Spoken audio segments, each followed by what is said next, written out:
I would just say there's a lot of different ways to be a colorist. Things are getting really cheap. You can do things on your desktop at home now.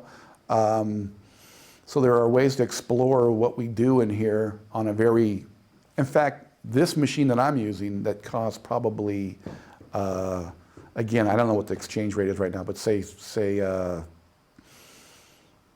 it cost 2 million Swedish crowns. I'm not really sure if that's the proper, it probably did. Probably cost about 2 million Swedish crowns to buy.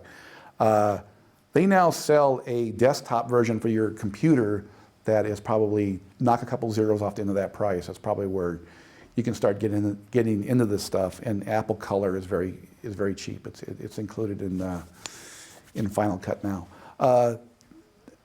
So the industry is changing. The equipment's getting cheaper. What doesn't get cheaper is the talent to run the stuff. So anybody can buy a camera. It doesn't make them a cameraman.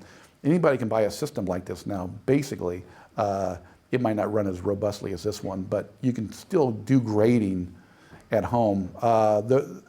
What people aren't paying you to do.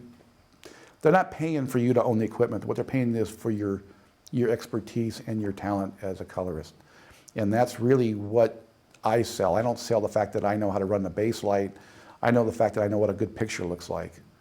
And so you don't have to be in the industry to develop that talent. You do have to be in a certain position to start working with clients, and that's a big, it's one thing to know how to do this. It's one thing to know how to do this in the time allotted, and that's a whole different thing. If you're sitting at home and someone brings you their little self-made film, and this happens all the time. People come in here and they have an example of a frame that they colored, and they want me to match that look. Well, they spent 3 days in Photoshop on this one frame. I said, we have 25 frames every second of film here. So part of it is knowing what a good picture looks like, how to achieve that, but the other part is how to do that in the time that you're allotted to do it.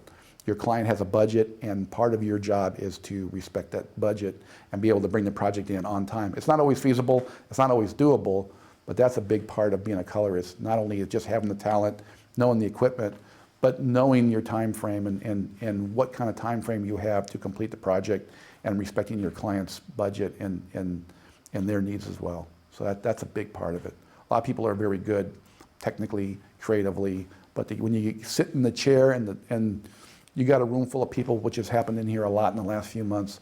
You got people from the network, you got people from the production company, or if you're doing commercial, you got the agency, you got the client whose actual product is up there, and the production company and everybody else, and they all have different needs and desires.